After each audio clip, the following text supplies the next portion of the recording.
warahmatullahi wabarakatuh.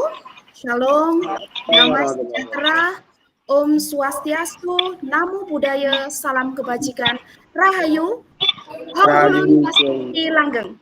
Langgeng.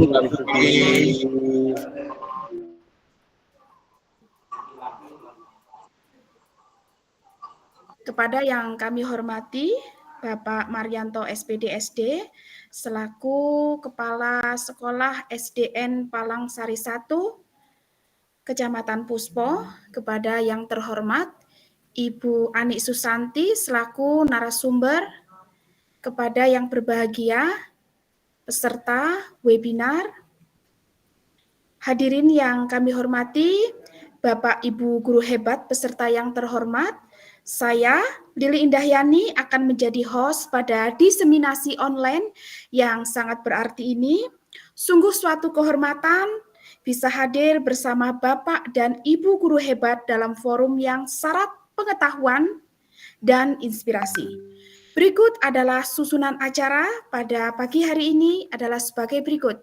Pertama, pembukaan. Kedua, sambutan oleh Bapak Kepala Sekolah. Ketiga, diseminasi budaya positif yang akan dipaparkan oleh Ibu Ani Susanti SPD yang dipandu oleh moderator Ibu Gea Aprila SPD. Terakhir, penutup. Hadirin yang kami hormati, marilah kita buka kegiatan pada pagi hari ini dengan berdoa bersama.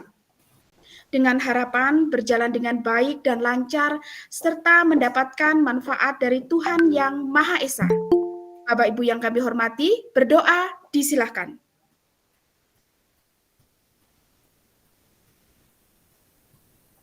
Berdoa selesai.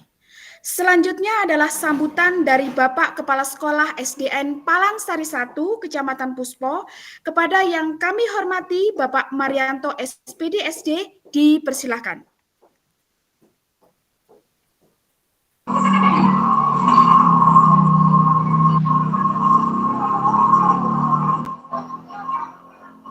Bismillahirrahmanirrahim. Assalamualaikum warahmatullahi wabarakatuh.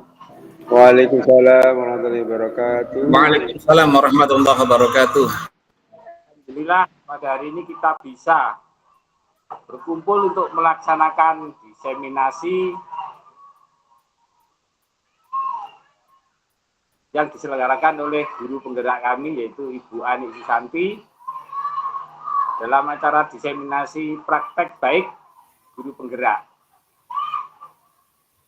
Bapak Ibu, kami ucapkan terima kasih atas partisipasinya bisa mengikuti dan turut serta dalam acara ini. Semoga acara ini nanti bisa menjadi wadah bagi kita semua agar bisa bertukar pikiran, berbagi ilmu, pengetahuan, dan juga berbagi pengalaman agar selanjutnya kita bisa mewujudkan atau meningkatkan pembelajaran kita atau bisa meningkatkan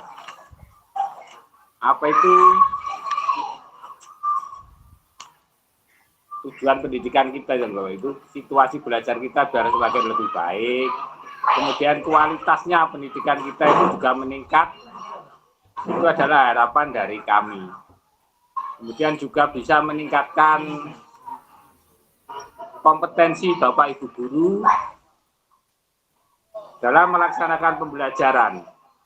Jadi nanti akan bisa terwujud, harapan kami ini ya, bisa terwujud budaya positif di sekolahan kita atau di lembaga kita masing-masing nantinya. Bapak Ibu, memang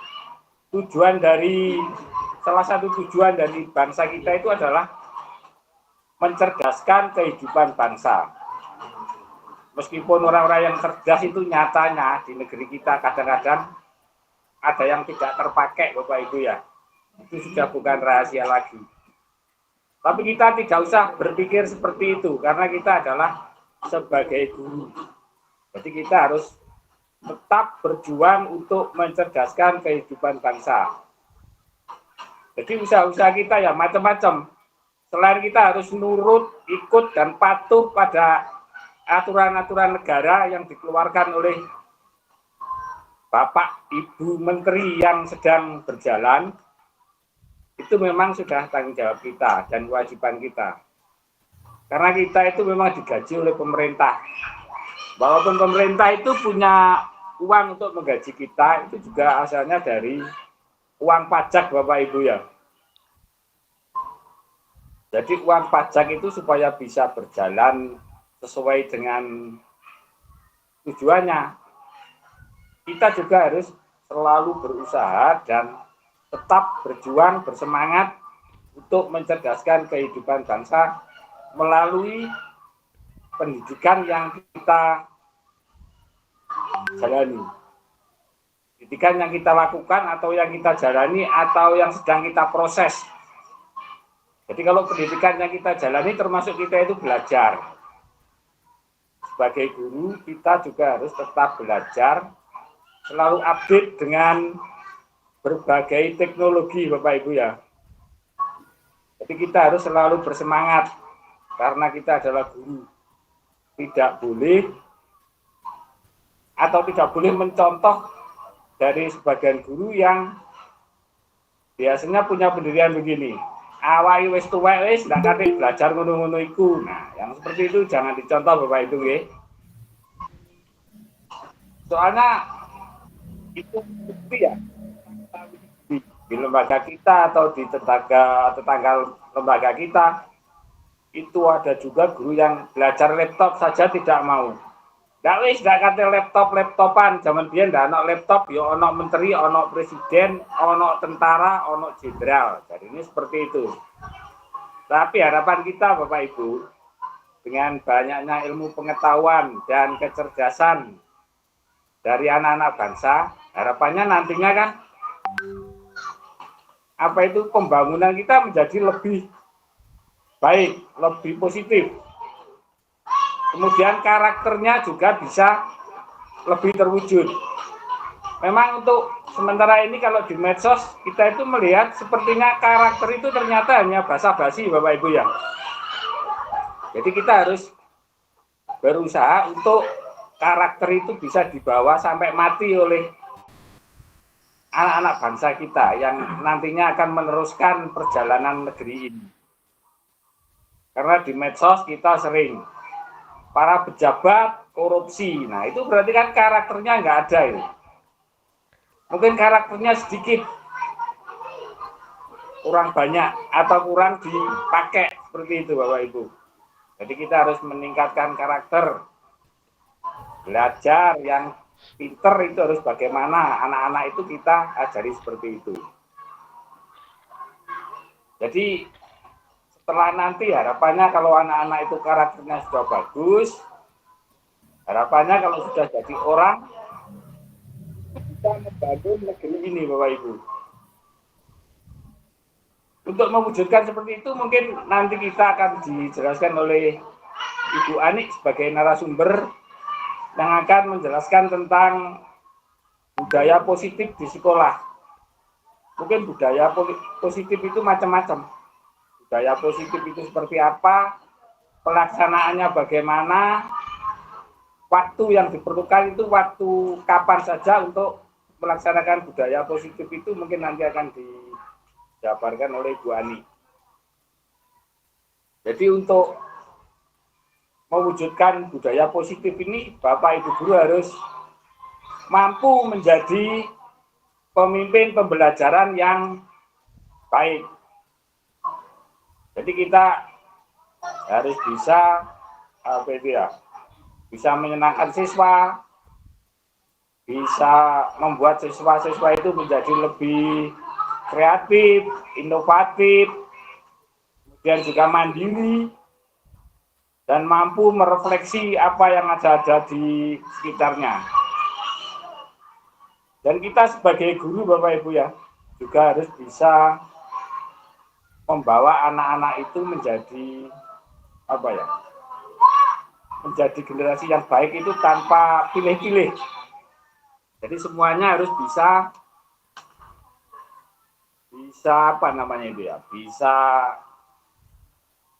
bisa menumbuh kembangkan potensi-potensi yang ada pada anak didik kita. Jadi itu adalah memang tugas kita Bapak Ibu ya. Itu juga selain Bapak Ibu guru, kepala sekolah sebetulnya juga punya peran yang sangat penting sekali juga. Karena kalau kepala sekolahnya teledor, ngelendor, biasanya guru-gurunya juga ikut-ikutan.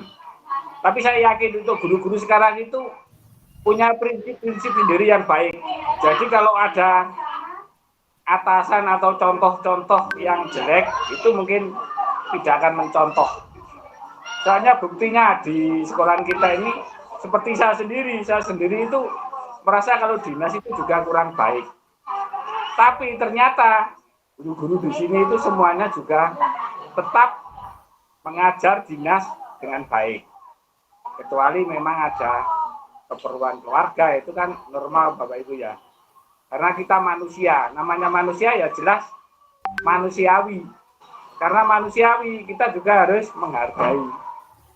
Misalnya ada yang anaknya sedang sakit misalnya. Jadi kita juga harus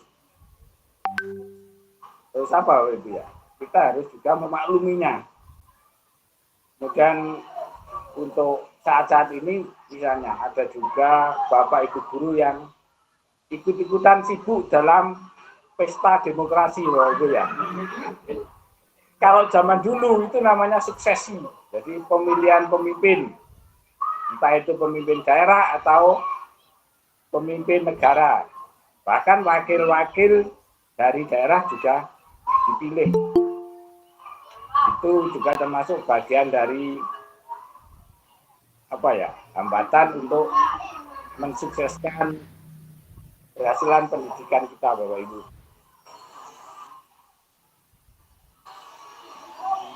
Mungkin itu saja dari saya Bapak Ibu. Dan ada lagi satu yang tidak patut kita contoh Bapak Ibu ya.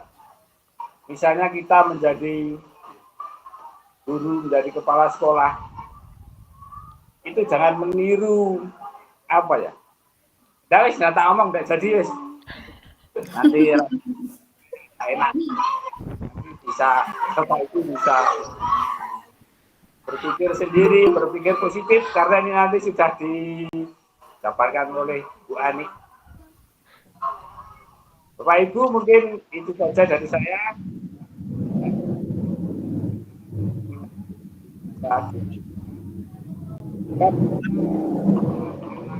Baik dan bermanfaat bagi Bapak Ibu dan terutama bisa meningkatkan pembelajaran kita menjadi lebih berhasil Bapak Ibu ya. Bapak Ibu biasanya kalau dalam acara kurikulum merdeka kemudian dalam kegiatan-kegiatan guru penggerak itu biasanya akhir-akhirnya itu ada pantun Bapak Ibu ya. Saya sendiri walaupun orang gunung juga senang berpantun Bapak Ibu. Jadi saya juga ikut-ikutan akan memberikan pantun. Ini Bapak Ibu, musuh datang disambut panglima, tiada ampun disapu bersih. Cakep. Tidaklah lama, mohon maaf dan terima kasih. Waduh.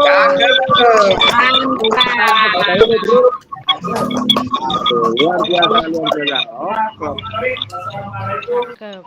Assalamualaikum wabarakatuh. Waalaikumsalam warahmatullahi wabarakatuh.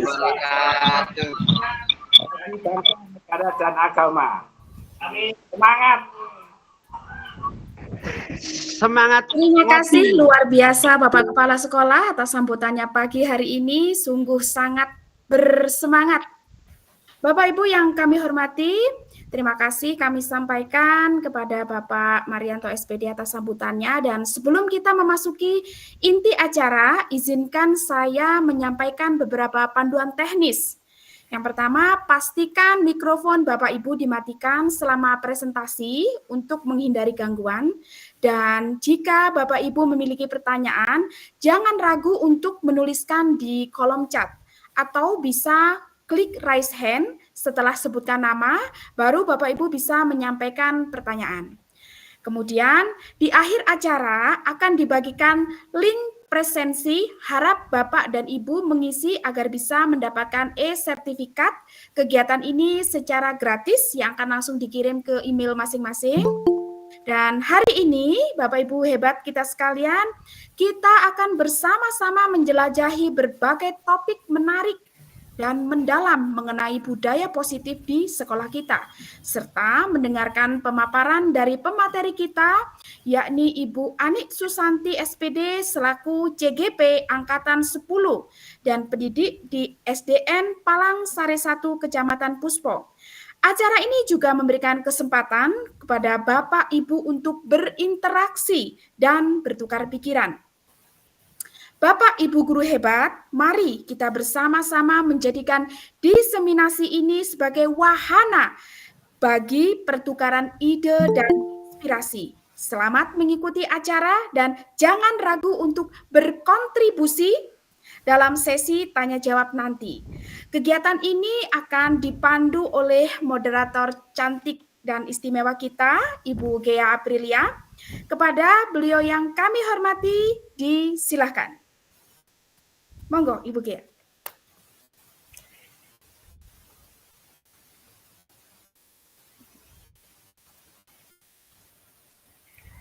Terima kasih Ibu host yang sangat cerah di Senin yang pagi yang cerah ini.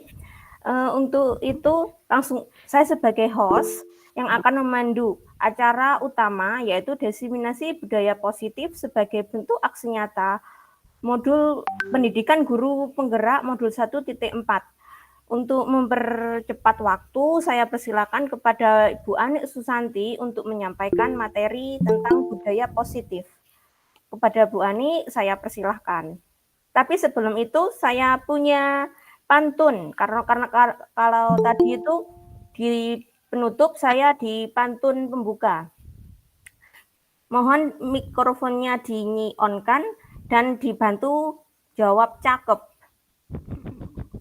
Tanjung Pinang, Tanjung Pura, pantainya indah bersinar-sinar. Senang, jiwa gembira, kita bersua di acara webinar. Terima kasih. Luar biasa.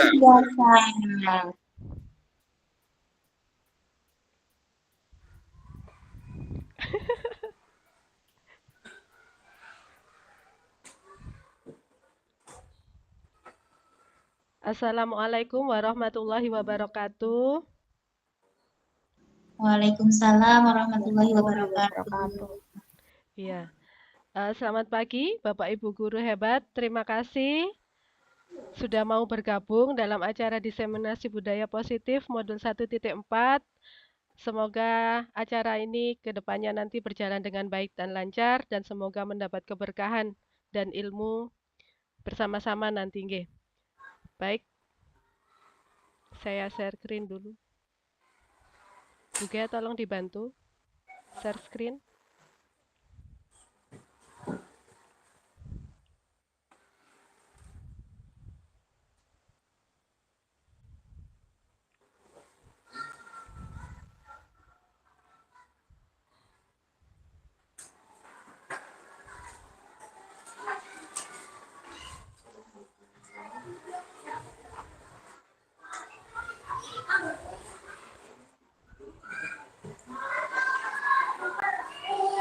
Bisa dibesarkan juga.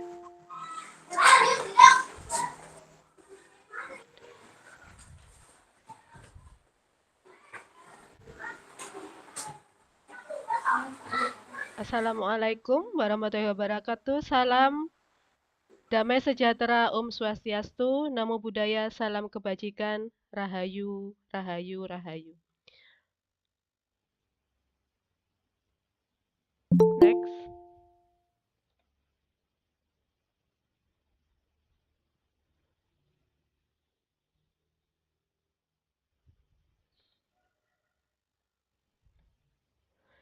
Bapak Ibu, sebelum dimulai, mari kita tenangkan hati dan pikiran, arahkan semua perhatian untuk fokus belajar, hadirkan rasa ingin tahu, syukur, dan welas asih.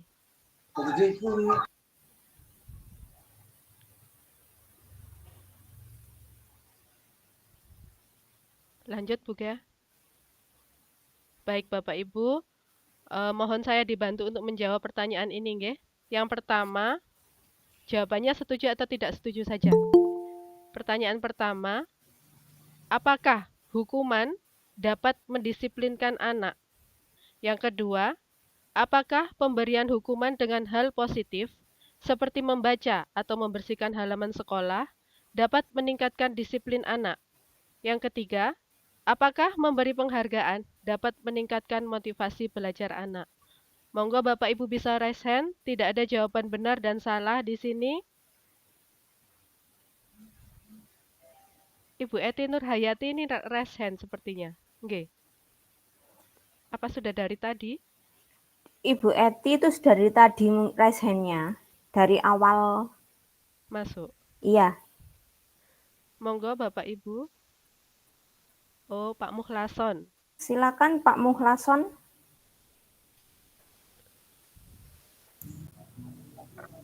Terima kasih atas waktunya. Saya ingin menanggapi nomor 1.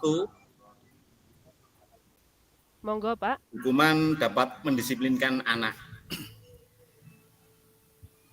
Bisa jadi hukuman bisa mendisiplinkan anak, cuman sifatnya tidak mengubah karakter anak karena itu bersifat sementara. Jadi hukuman hanya bisa menimbulkan semacam motivasi eksternal karena anak melakukan disiplin itu berdasarkan untuk menghindari hukuman atau sebaliknya ingin mendapat imbalan. Seperti itu. Terima kasih. Terima kasih Pak Mukhlason atas jawabannya. Jadi hukuman di sini berarti Pak Mukhlason setuju atau tidak setuju ini? Hukuman itu dapat mendisiplinkan anak.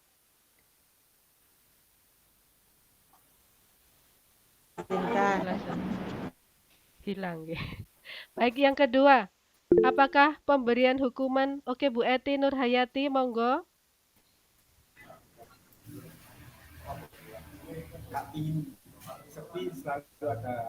Masih di mute, Ibu.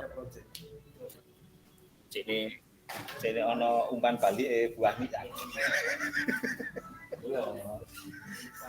Mikrofonnya masih di mute, Ibu. Halo, Assalamualaikum warahmatullahi wabarakatuh. Waalaikumsalam warahmatullahi wabarakatuh. Ya, saya sangat setuju karena bagaimanapun apa yang guru sampaikan pastinya ada efek positifnya dan mungkin efek negatifnya. Tapi pernyataan di atas saya sangat setuju dengan pernyataan. Terima kasih. Baik.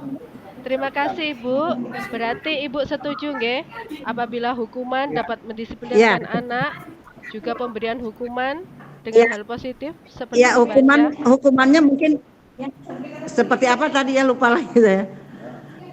Ya, hukuman yang positif tentunya tidak mencelakai atau tidak melukai fisik anak gitu. Selama tidak melukai atau tidak menyakiti fisik anak gitu. Dan kemudian mungkin disampaikan secara dengan hati gitu, menyampaikannya dengan hati bukan dengan tapi disampaikannya secara dengan hati lah gitu, dengan kelembutan mungkin ya. Jadi selama hukuman itu tidak menyakiti fisik, tidak berupa fisik, dan disampaikan dengan lembut, dengan baik supaya anak bisa menerima hukuman itu. Mungkin itu bagi dari saya. Oke, terima kasih. Jawaban yang luar biasa sekali dari Pak Mukhlason dan Ibu Eti Nurhayati. Oke, untuk lebih jelasnya, mari kita simak penjelasan berikutnya. Next buku ya. Baik Bapak Ibu, hari ini kita akan mempelajari topik eksplorasi konsep. Yang pertama tentang disiplin positif dan nilai-nilai kebajikan universal. Yang kedua teori motivasi, hukuman dan penghargaan restitusi. Yang ketiga keyakinan kelas. Yang keempat kebutuhan dasar manusia dan dunia berkualitas. Yang kelima restitusi, 5 posisi kontrol. Dan terakhir restitusi segitiga restitusi. Next.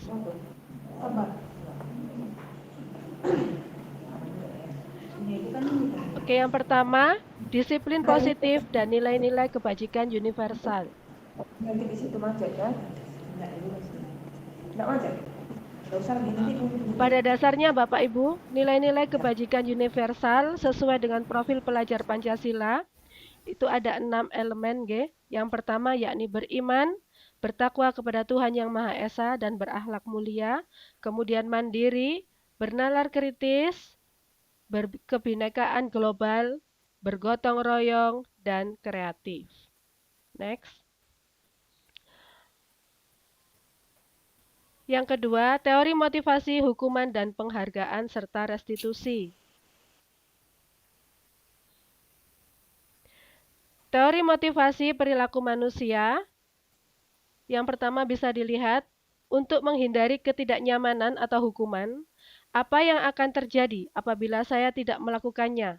Biasanya hal seperti ini dipengaruhi oleh motivasi eksternal. Kemudian, untuk mendapatkan imbalan dari orang lain atau institusi, apa yang akan saya dapatkan apabila saya melakukannya? Ini juga dipengaruhi oleh motivasi eksternal. Lalu yang ketiga, untuk menghargai diri sendiri, saya akan menjadi orang yang seperti apa bila saya melakukannya? Nah, ini dipengaruhi oleh motivasi internal, tujuan disiplin positif. Next. Merdeka. Menurut Ki Hajar Dewantara, merdeka itu artinya tidak hanya terlepas dari perintah, akan tetapi juga cakap buat memerintah diri sendiri. Lanjut, Bu.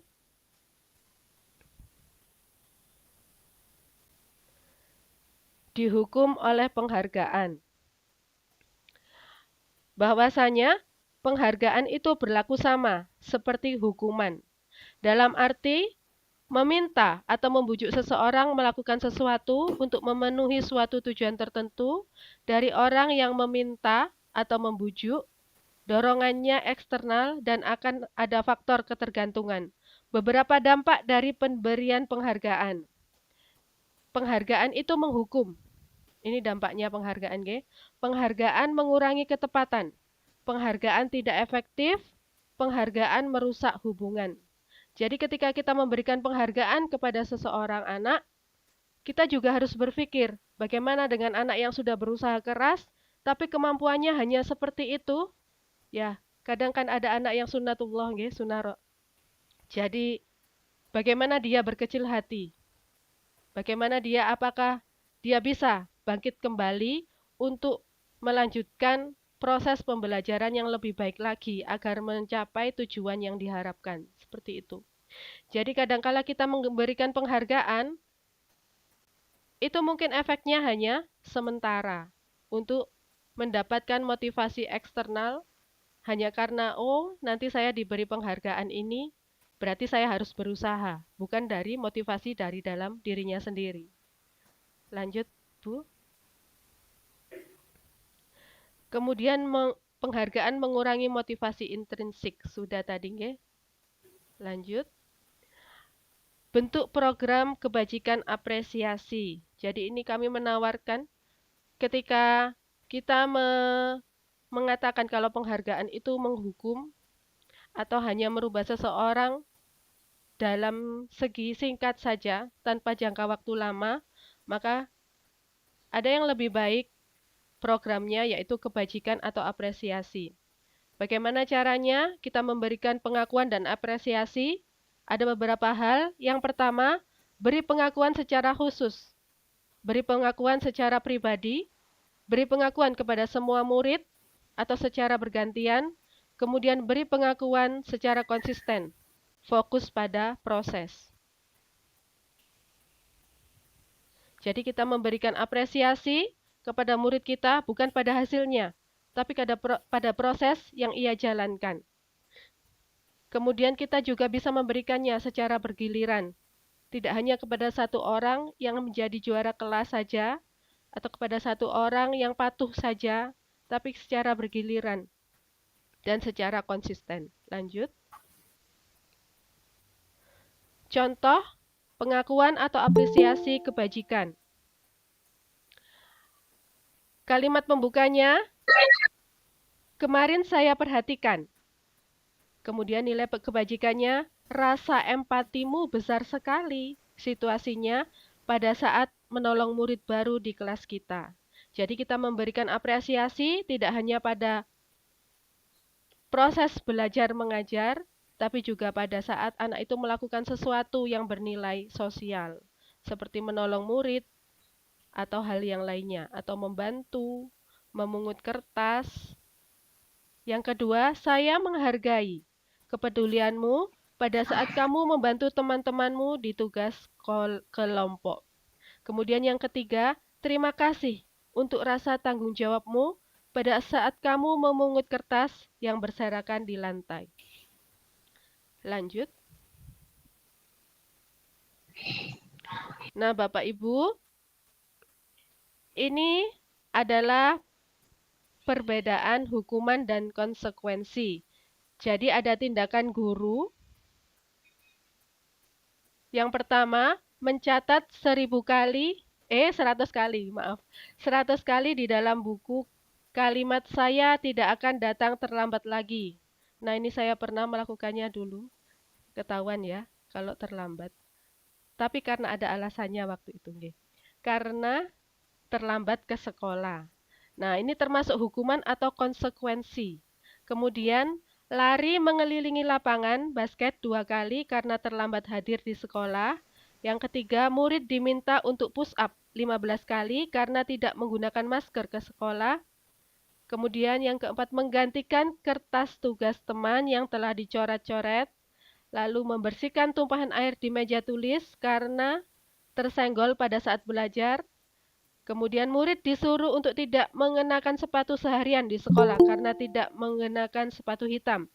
Terakhir, lari mengelilingi lapangan basket 2 kali karena terlambat 10 menit untuk pelajaran PJOK. Jadi, dari beberapa kalimat ini, manakah yang termasuk hukuman, manakah yang termasuk konsekuensi?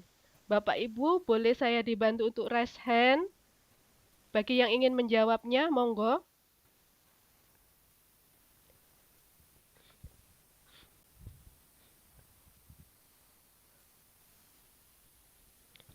Tidak ada benar, tidak ada salah Bapak Ibu. Karena kebenaran hanya milik Allah. Ngonten Pak Anang nggih. Pak Anang ada. Monggo Pak Anang mau menjawab.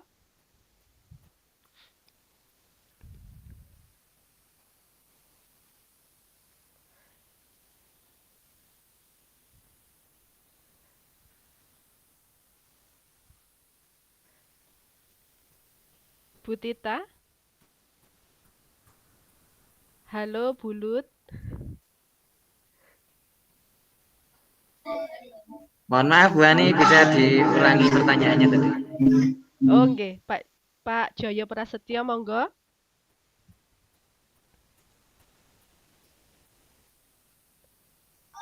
Pertanyaannya mohon diulangi katanya teman-teman ini. Soalnya speakernya di sekolah jembret-jembret ini Bu Ani. Oh, nggih. Nggih, Pak. Saya ulangi nggih. Halo?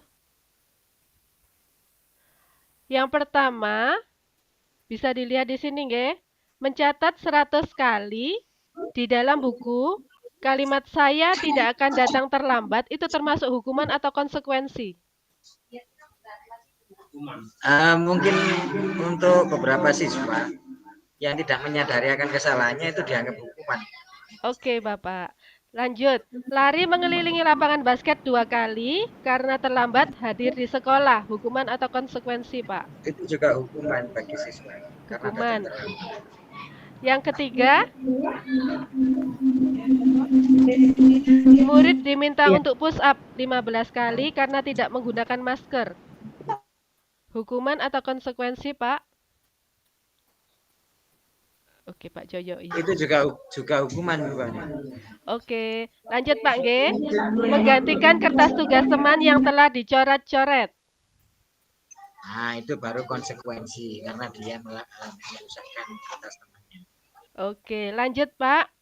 Membersihkan tumpahan air di meja tulis karena tersenggol pada saat belajar. Hukuman atau konsekuensi? Oke. Konsekuensi. Pinter Pak Joyo nggih. Lanjut. Murid disuruh untuk tidak mengenakan sepatu seharian di sekolah karena tidak menggunakan sepatu warna hitam. Wah, itu juga hukuman itu, Bu. Oke, Sebenarnya lanjut yang terakhir. Lari mengelilingi lapangan basket 2 kali karena terlambat 10 menit untuk pelajaran PJOK, Pak. itu hukuman. Baik, Pak Joyo hebat luar biasa. Terima kasih atas partisipasinya. Mari kita ketahui jawabannya sama-sama di slide selanjutnya. Bagaimana, Pak? Betul? Oke, berikan aplaus buat Pak Joyo Prasetyo, hebat sekali.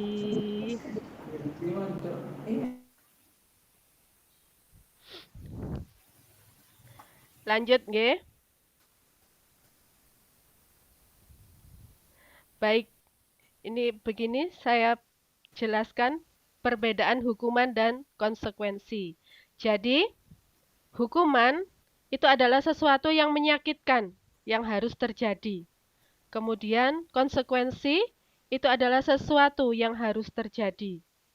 Hukuman membuat anak sakit, fisik maupun hati, untuk jangka waktu yang lama. Sedangkan konsekuensi membuat anak merasa tidak nyaman dalam jangka waktu pendek. Kemudian, hukuman menjadikan anak membenci kedisiplinan dan bersifat memaksa.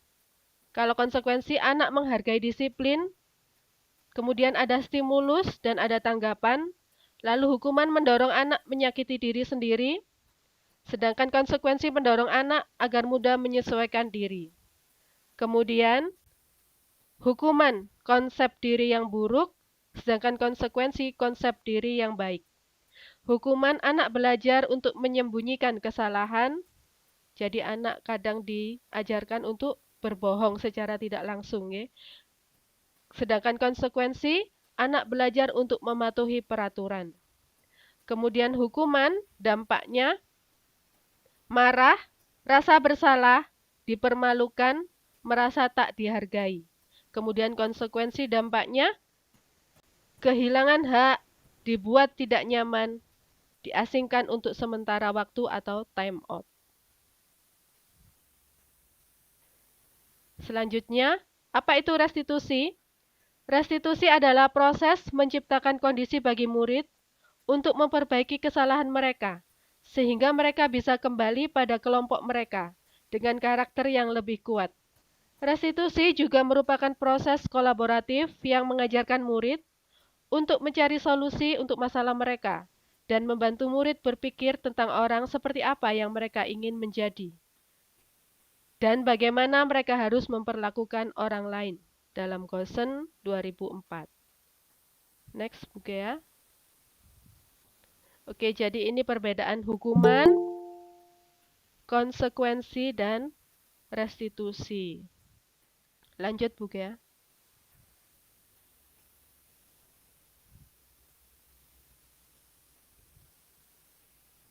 Ciri-ciri restitusi. Ada 9. Yang pertama, restitusi bukan untuk menebus kesalahan, namun untuk belajar dari kesalahan. Yang kedua, memperbaiki hubungan. Yang ketiga, tawaran, bukan paksaan. Restitusi menuntun untuk melihat ke dalam diri. Restitusi mencari kebutuhan dasar yang mendasari tindakan. Restitusi diri adalah cara yang paling baik. Restitusi fokus pada karakter, bukan tindakan. Restitusi fokus pada solusi. Restitusi mengembalikan murid yang berbuat salah pada kelompoknya. Jadi kalau kita mengenal ketika ada kasus anak, kita itu mengenal ada hukuman dan konsekuensi dulu, nggih. Nah, di sini kami menawarkan ada restitusi. Ini ciri-ciri dari restitusi, Bapak Ibu. Lanjut. Keyakinan kelas.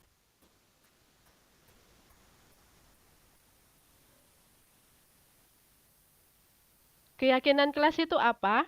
Dan mengapa tidak peraturan saja? Contoh nggih, niki ada beberapa pertanyaan. Yang pertama, mengapa kita memiliki peraturan harus menggunakan helm bila mengendarai kendaraan roda 2? Yang kedua, mengapa kita memiliki peraturan 3M, menggunakan masker, mencuci tangan, dan menjaga jarak 1,5 meter? Mengapa kita memiliki peraturan harus datang tepat waktu pada saat mengikuti pelatihan? Nah, Bapak Ibu bisa menjawab pertanyaan ini. Tidak ada jawaban benar dan salah. Monggo Bapak Ibu. Tidak akan dihukum kalau salah. Monggo raise hand bagi yang ingin menjawab.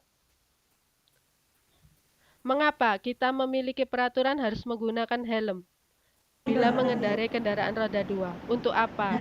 Monggo Bu Eti. Baik, terima kasih untuk pertanyaan pertama. Mungkin kita harus mempunyai keyakinan bahwa helm itu sebagai pelindung untuk diri kita sendiri. Karena kalau ada sesuatu hal yang tidak diinginkan di perjalanan, helm itulah yang akan melindungi, yakin bahwa helm itulah yang akan melindungi kepala kita dari benturan. Jadi kita harus meyakini bahwa helm itu adalah untuk keselamatan diri sendiri, bukan untuk orang lain. Jadi kalau tidak menggunakan berarti kita sendiri juga yang akan merugi. Begitu untuk yang poin pertama. Begitu juga untuk poin kedua, menurut saya juga begitu. Kenapa kita harus menerapkan peraturan 3M dan menjaga jarak? Yaitu untuk kita harus yakin bahwa peraturan itu adalah untuk melindungi diri kita dari hal-hal yang tidak kita inginkan. Kemudian kenapa kita, poin yang ketiga, kenapa kita harus peraturan tentang datang tepat pada waktu pada saat mengikuti pelatihan? Itu juga kita yakin kalau kita terlambat berarti kan materi yang seharusnya kita tahu dari awal ya berarti terlewatkan. Itu kita harus yakin. Barangkali itu mungkin ya. Terima kasih, mohon maaf kalau ada salah. Terima kasih. Terima kasih Bu Eti, luar biasa sekali jawabannya. Jadi pada dasarnya, mengapa kita melakukan itu semua, menaati peraturan itu semua? Karena kita menggunakannya untuk keselamatan diri kita masing-masing, G. Seperti itu Bu Eti, G. Ya. Baik.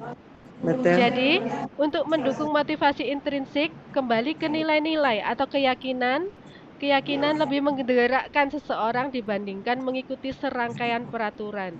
Jadi kalau kita ada motivasi di dalam diri kita sendiri, maka kita akan cenderung lebih mematuhi peraturan tersebut. Iya, iya betul. Lanjut. Next ya.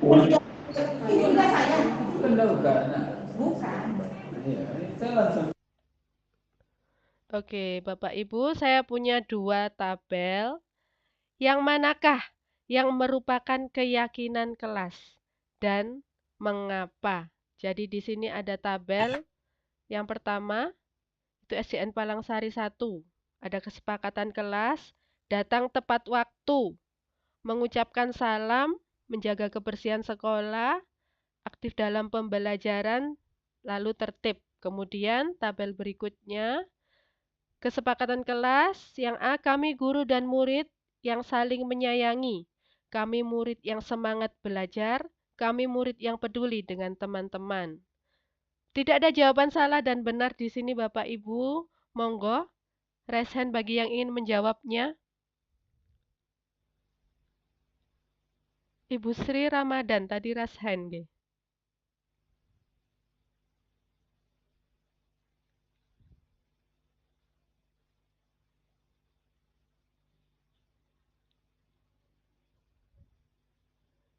Monggo Bapak Ibu.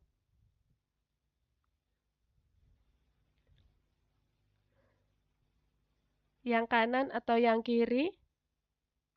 Atau bisa dituliskan di kolom chat.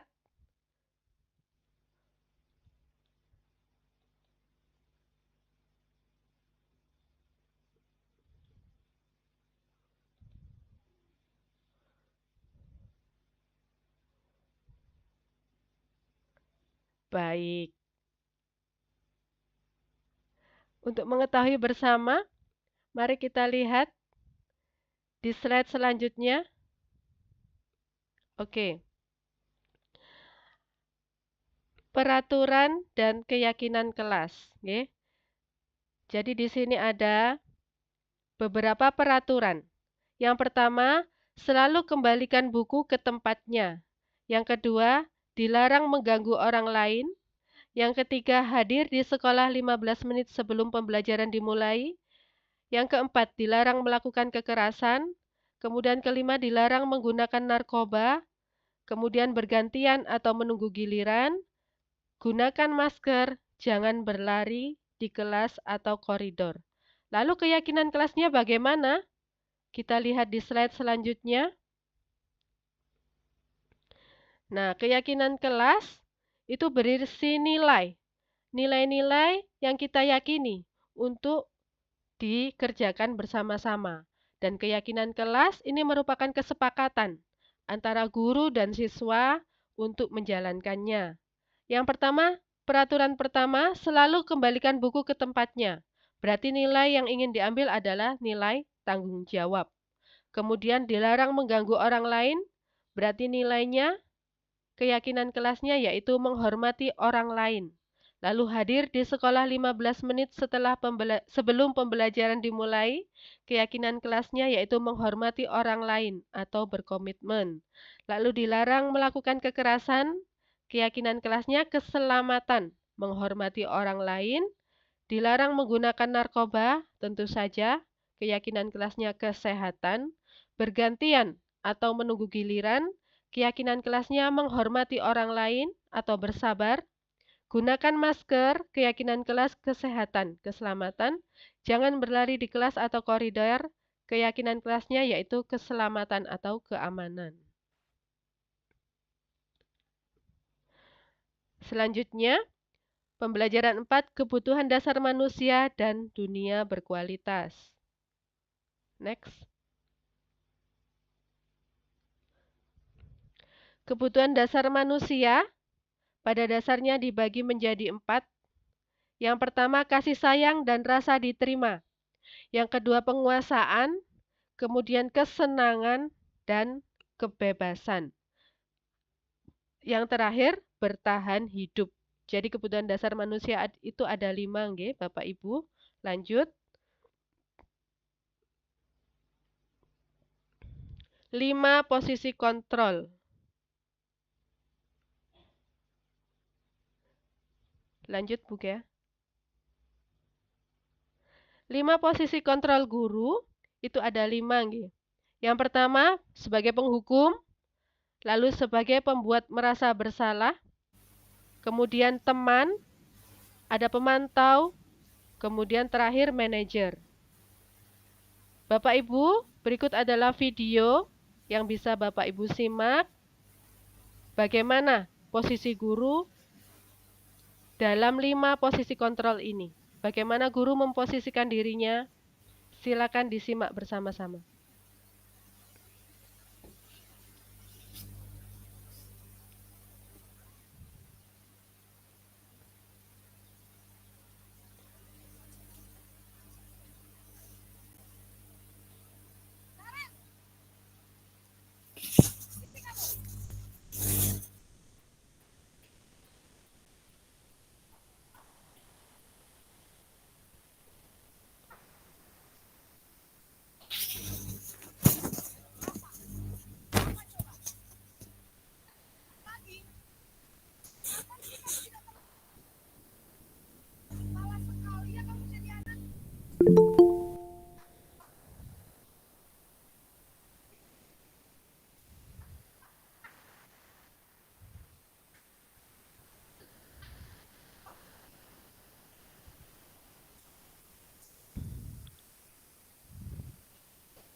Selamat pagi, Bu.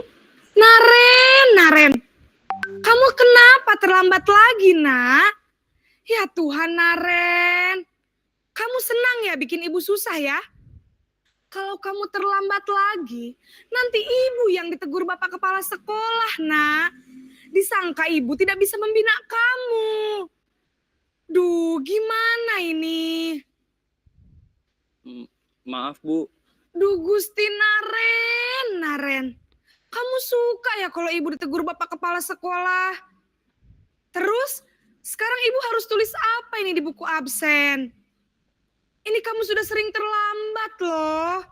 Ibu harus apa coba? Maaf, Bu. Maaf sekali. Ya sudah, lain kali jangan bikin ibu susah lagi ya, Nak ya. Ibu tidak akan kuat lagi kalau kamu begini terus. Bisa jantungan kalau ibu ditegur bapak kepala sekolah. Sana cepat ke kelas. Maaf ya, Bu. Maaf sekali.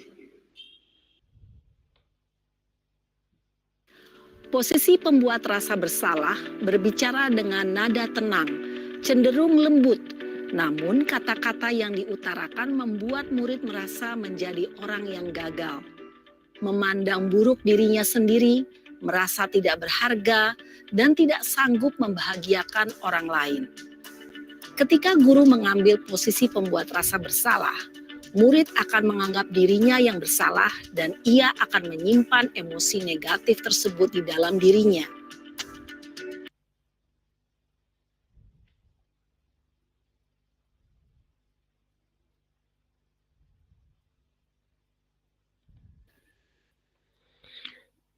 Jadi, contoh penerapan 5 posisi kontrol pada kasus siswa terlambat. Yang pertama tadi, Bu Guru memposisikan dirinya sebagai seorang penghukum. Jadi, beliau menghukum Naren untuk mengelilingi lari keliling lapangan. Kemudian, yang kedua, Ibu Guru memposisikan dirinya sebagai pembuat rasa bersalah. Terdapat dalam kalimat, berapa kali ibu atau bapak harus memberitahu kamu selalu mengecewakan ibu atau bapak. Selanjutnya,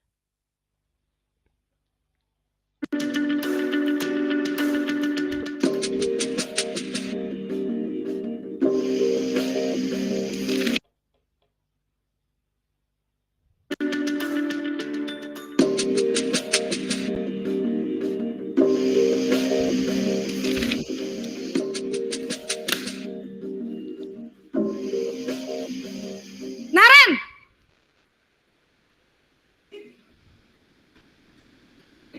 Selamat pagi, Bu. Wah, sudah jam berapa ini, Nak? Terlambat lagi ya, sayang. Iya, Bu. Habis ibu saya lupa bangunkan saya, Bu. Kamu malah menyalahkan ibu kamu. Kamu bukannya anak yang larinya paling kenceng. Kok terlambat sih? Iya, Bu. Saya memang terlambat bangun tadi. Jadi, biarpun saya lari kencang, tetap gak kekejar, Bu. Ya sudah sana. Nanti lain kali larinya lebih kenceng lagi ya.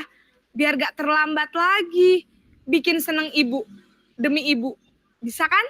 Bisa lah, Bu. Ya sudah sana masuk kelas. Ibu beresin urusan absen kamu. Kamu ini ada-ada saja. Dalam posisi teman, guru berbicara dengan nada suara ramah, akrab, cenderung bersenda gurau untuk menjaga suasana tetap santai. Murid akan merasa senang, aman, dan akrab dengan guru. Identitas yang tercipta adalah identitas sukses atau berhasil. Namun, perlu diingat, karena ini masih dorongan eksternal, maka ada faktor ketergantungan dari murid kepada orang tertentu. Di sini, guru absennya, sehingga di lain waktu, murid bisa berperilaku baik, namun hanya kepada orang-orang tertentu saja.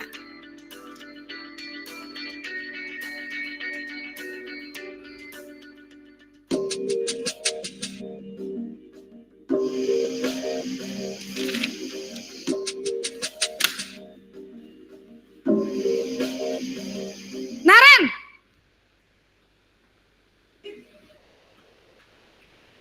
Selamat pagi, Bu.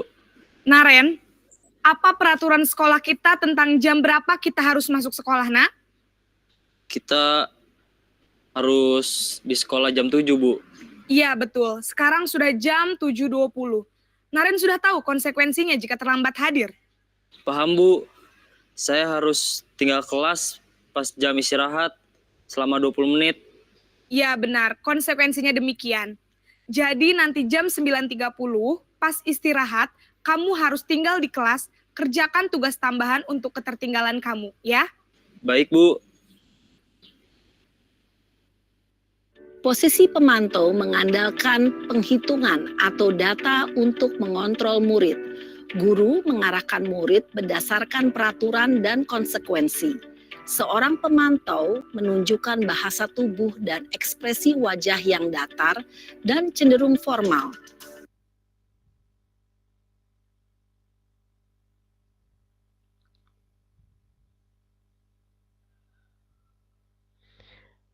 Nah, itu tadi videonya Bapak Ibu dalam 5 posisi kontrol guru. Kemudian saya ulas lagi, kalau guru memposisikan dirinya sebagai seorang teman, contoh kalimatnya, ayo dong, ikuti aturan sekolah, tolong bantu ibu, ya, sekali ini. Ya sudah, tidak apa-apa, lain kali jangan sampai berbuat seperti ini lagi ya. Nah, beliau memposisikan dirinya sebagai seorang teman.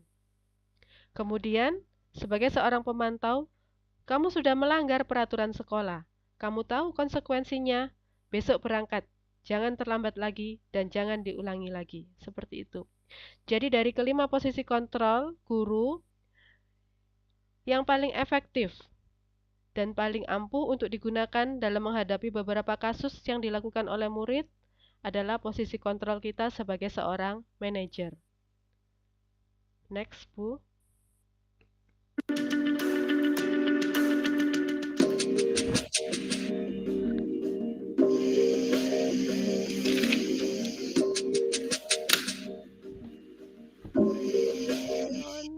Naren!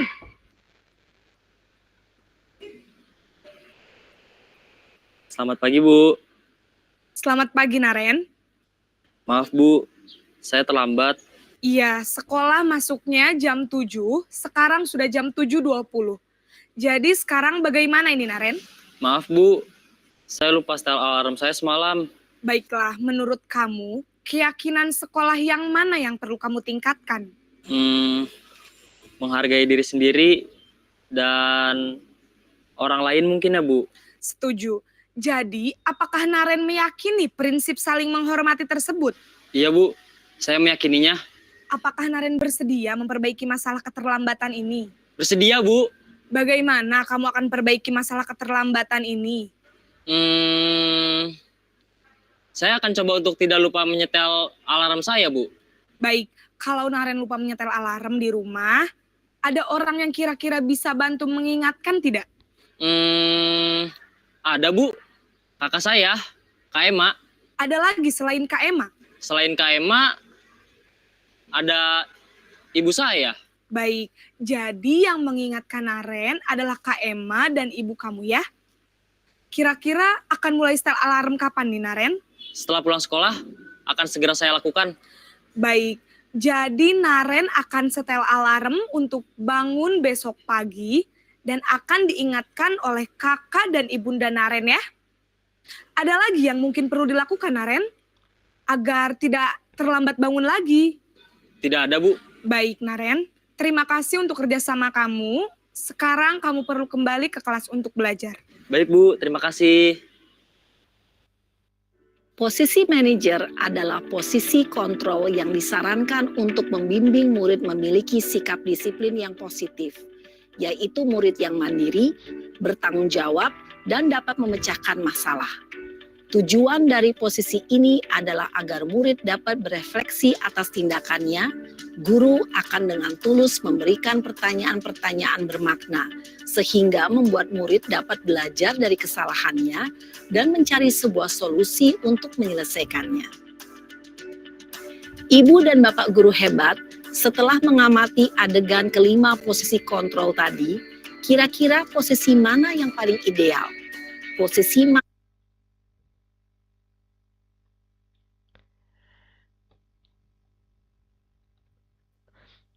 Baik, untuk selanjutnya yaitu posisi kontrol sebagai seorang manajer pada kasus siswa tidak memakai atribut lengkap saat upacara bendera. Oh, maaf ini. Bukan. Jadi dari kelima posisi kontrol tadi, Bapak Ibu, yang paling baik untuk dilakukan oleh seorang guru dalam beberapa kasus yang dihadapi oleh siswa adalah posisi sebagai seorang manajer. Karena di sana kita menawarkan kepada murid apa solusi yang ingin mereka lakukan ketika mereka sedang bermasalah. Dan kita juga menanyakan alasan mengapa mereka melakukan itu. Selain itu, kita juga tidak langsung menghukum. Karena kita juga pun mungkin pernah melakukan sesuatu yang salah atau tidak ada manusia yang sempurna. Lanjut.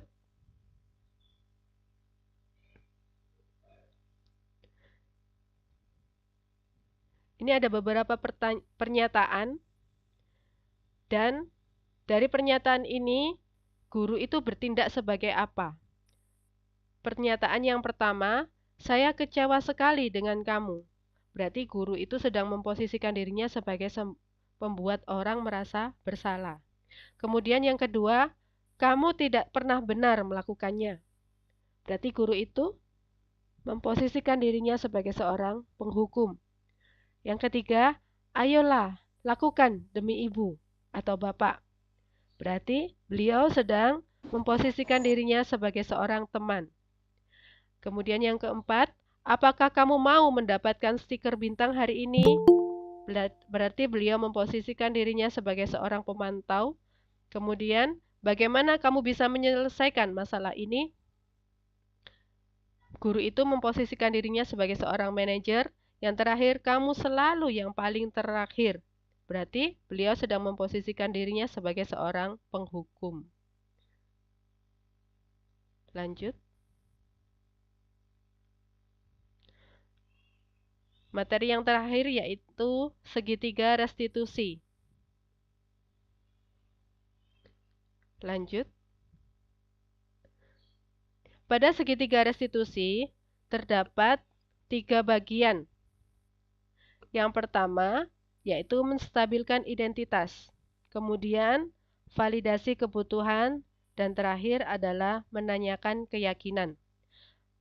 Pada saat kita menstabilkan identitas, hal yang biasa ditanyakan bisa berupa setiap orang pasti pernah melakukan kesalahan. Kemudian, kamu bukan satu-satunya yang pernah melakukan ini.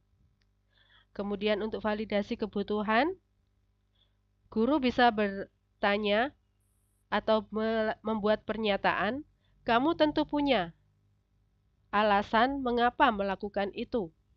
Adakah cara yang lebih efektif untuk mendapatkan apa yang kamu butuhkan? Kemudian, untuk menanyakan keyakinan, hal yang bisa kita utarakan adalah nilai-nilai apa yang telah kita sepakati. Kamu ingin menjadi orang yang seperti apa? Lanjut.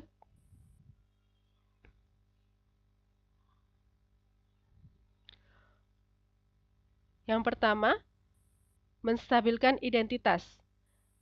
Berfungsi untuk membuat anak yang merasa gagal karena berbuat salah menjadi positif terhadap dirinya sendiri. Jadi kita bisa mengatakan, berbuat salah itu hal yang manusiawi. Tidak ada manusia yang sempurna. Bapak atau ibu juga pernah membuat kesalahan. Kemudian, kita pasti bisa menyelesaikan permasalahan ini. Atau, bapak atau ibu tidak tertarik untuk mencari tahu siapa yang benar, siapa yang salah. Bapak atau ibu lebih tertarik untuk menyelesaikan masalah. Kalau kamu menyalahkan dirimu sendiri, terus-menerus, apakah kamu bersikap baik pada dirimu sendiri? Nah, pertanyaan semacam ini bisa kita tanyakan kepada siswa yang bersalah pada saat kita ingin menstabilkan identitas mereka menjadi seseorang yang positif terhadap dirinya sendiri. Next.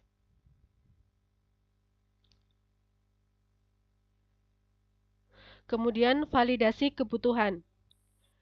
Ini berfungsi untuk membantu murid mengenali basic atau need, kebutuhan dasar yang ingin dipenuhinya ketika melakukan kesalahan itu. Pada dasarnya, setiap tindakan manusia tujuannya adalah memenuhi basic needs, apakah itu power, freedom, love, and belonging, fun, atau survival. Kita bisa berkata kepada murid, kamu bisa saja kan melakukan hal yang lebih buruk, tapi kamu tidak melakukannya kan? Kamu pasti punya alasan melakukannya. Apa yang penting bagi kamu? Kamu boleh tetap berusaha menjaga sikap itu, tapi tambahkan sikap yang lain, yang baru. Maukah kamu belajar cara lain untuk mendapatkan yang kamu butuhkan tanpa harus memukul? Apakah kamu bisa melakukan dengan lebih baik besok lagi? Lanjut. Yang terakhir, pada segitiga restitusi, yaitu menanyakan keyakinan. Ini berfungsi untuk anak melihat kesalahannya dihubungkan dengan norma sosial dan nilai-nilai yang mendasari manusia, berinteraksi dengan orang lain. Guru bisa berkata, apa nilai yang kita percaya di kelas atau sekolah kita? Kemudian, nilai-nilai universal apa yang telah kita sepakati? Kelas yang ideal itu seperti apa sih? Atau kamu ingin jadi anak seperti apa? Atau juga, apa yang kamu rasakan ketika kamu melakukan itu? Kamu menjadi orang yang seperti apa? Lanjut.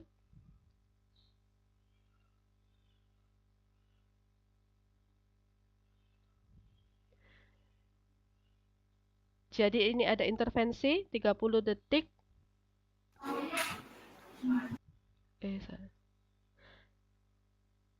Apakah kamu ingin berbuat lebih baik?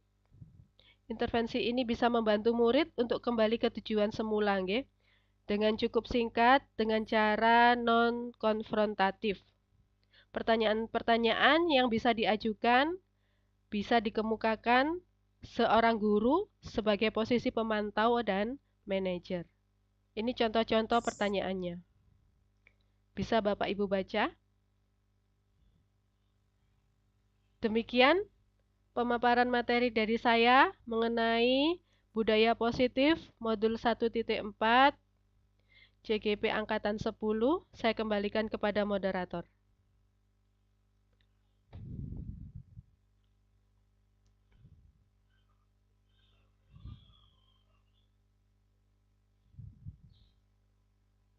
Baik, materi yang sangat luar biasa sekali dari narasumber kita, yaitu Ibu Anik Susanti sekaligus CGP Angkatan 10 dari Kabupaten Pasuruan.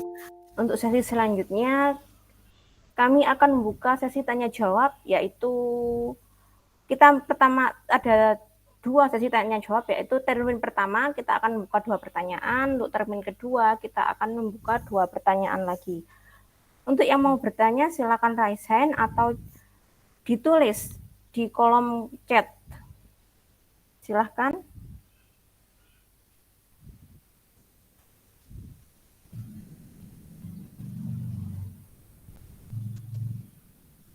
Di chat sudah ada, Bu ya. Yang di chat dari Pak Muhlason. Bagaimana mewujudkan keyakinan kelas yang efektif?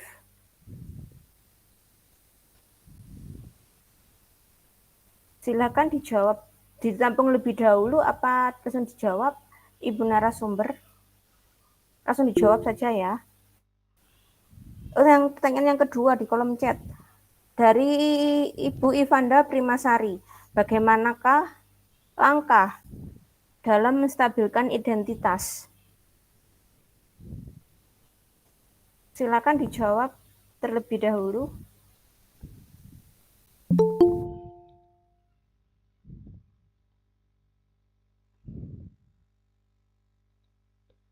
Terima kasih atas pertanyaannya. Saya akan mencoba menjawab pertanyaan pertama dari Bapak Muhlason. Bagaimanakah mewujudkan sebuah keyakinan kelas yang efektif? Pertanyaannya. Jadi, Untuk mewujudkannya, kita perlu melakukan beberapa langkah. Yang pertama, kita menetapkan aturan dan harapan. Kita mulai dengan menetapkan aturan dan harapan yang jelas di kelas kita. Kita sepakati tentu saja dengan murid-murid kita. Kemudian kita sepakati apa saja nilai-nilai yang ingin kita wujudkan. Apakah kedisiplinan, kerja keras, saling menghormati, dan seterusnya. Kemudian kita ciptakan iklim kelas yang positif. Kita jadikan kelas kita lingkungan yang positif, yang saling mendukung, tidak saling merendahkan. Kemudian kita dorong untuk kerjasama anak-anak didik kita. Kemudian menciptakan atmosfer yang baik tentu saja. Lalu mendengarkan dan memberikan perhatian kepada mereka. Kita dengarkan siswa dan berikan perhatian kepada setiap individu. Tidak kita diskriminasikan karena anak ini lebih kaya atau lebih miskin, karena anak ini lebih ganteng atau lebih pinter. Tidak, tapi kita perhatikan semuanya dan kita memberi bimbingan dengan sama rata dan adil. Kemudian kita memperhatikan kebutuhan setiap anak. Jadi setiap siswa itu pasti memiliki kebutuhan dan gaya belajarnya masing-masing. Nah, kita upayakan untuk memahami kebutuhan individu setiap siswa dan memberikan dukungan yang sesuai.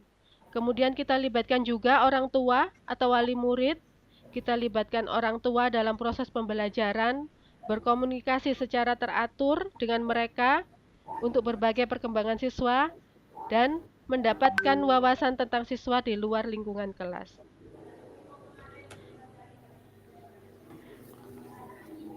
Itu Bu Gea dari saya untuk pertanyaan pertama. Iya, terima kasih Ibu. Bagaimana jawaban yang luar biasa sekali dari pertanyaan bagaimana mewujudkan keyakinan kelas yang efektif. Untuk pertanyaan selanjutnya, bagaimana langkah dalam menstabilkan identitas?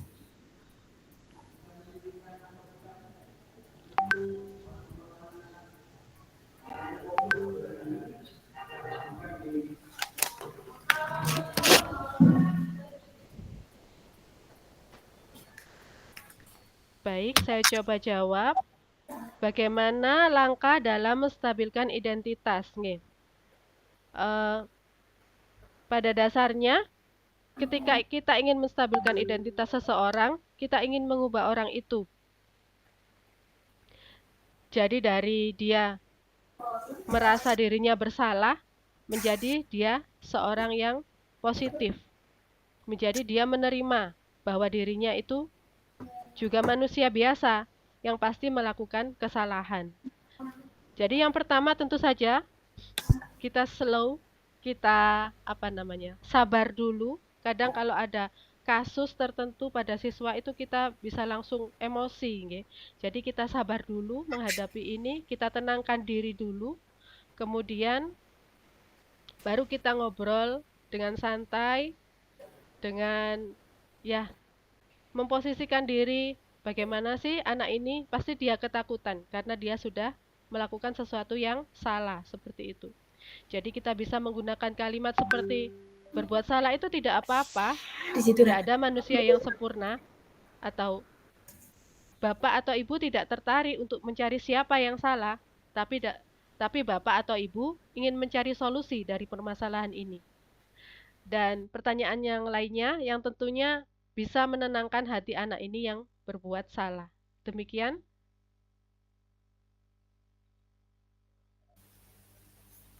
Ibu moderator. Iya, ya jawaban yang sangat jelas dan sangat luar biasa dari Ibu narasumber. Karena waktu menunjukkan di akhir penghujung acara, kalau gitu langsung saya tutup saja acara diseminasi budaya positif sebagai bentuk aksi nyata pendidikan guru penggerak modul 1.4. Sebelum saya tutup, saya ada pantun. Berkunjung ke rumah mantan, di rumah mantan duduknya lesehan. Saya ucapkan terima kasih untuk segala perhatian, mohon maaf jika ada kesalahan. Untuk itu saya kembalikan lagi kepada host, silakan host.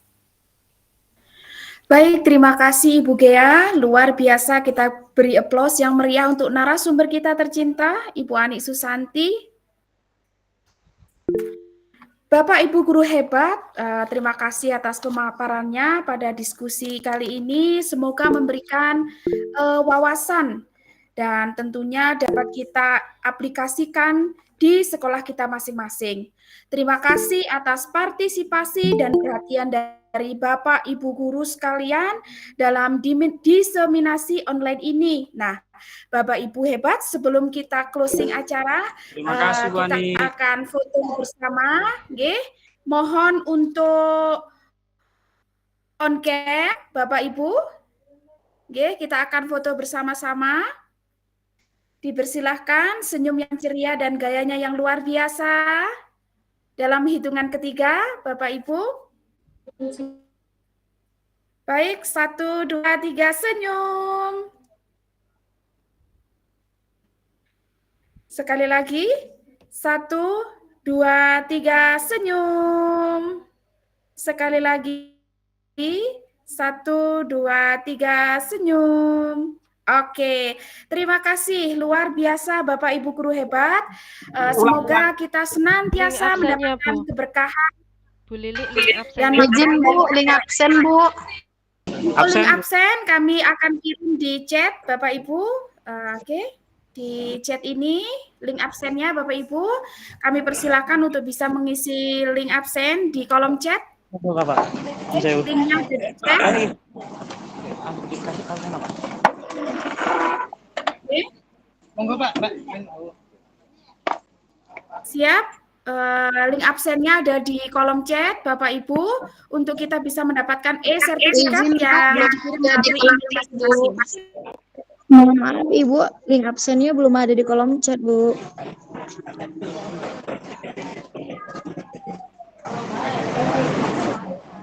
Baik, akan kami kirimkan. Ya, tersedia. Ya, untuk link absennya, nggih, Bu Ani, Ibu Gea mungkin bisa dibantu.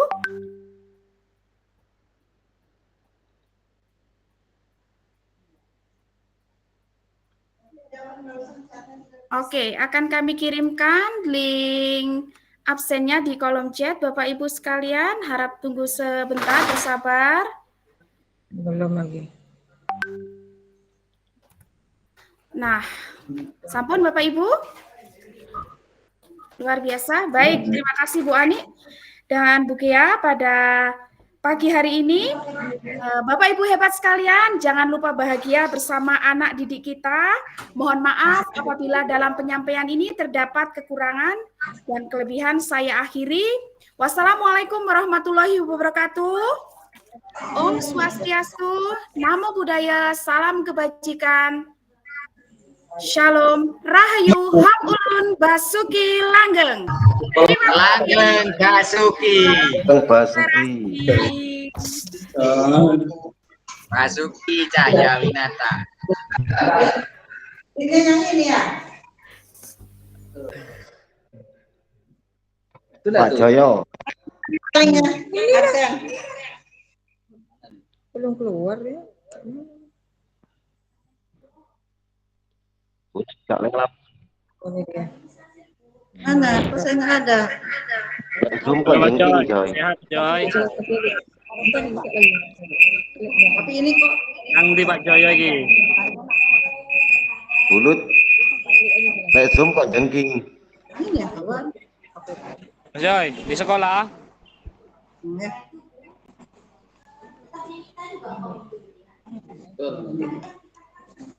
Halo Ades. Ayo main-main di Dinas.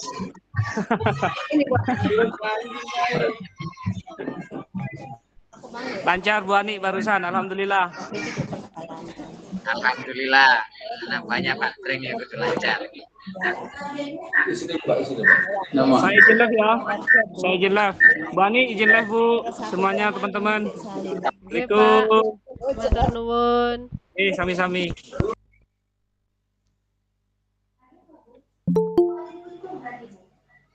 Respon.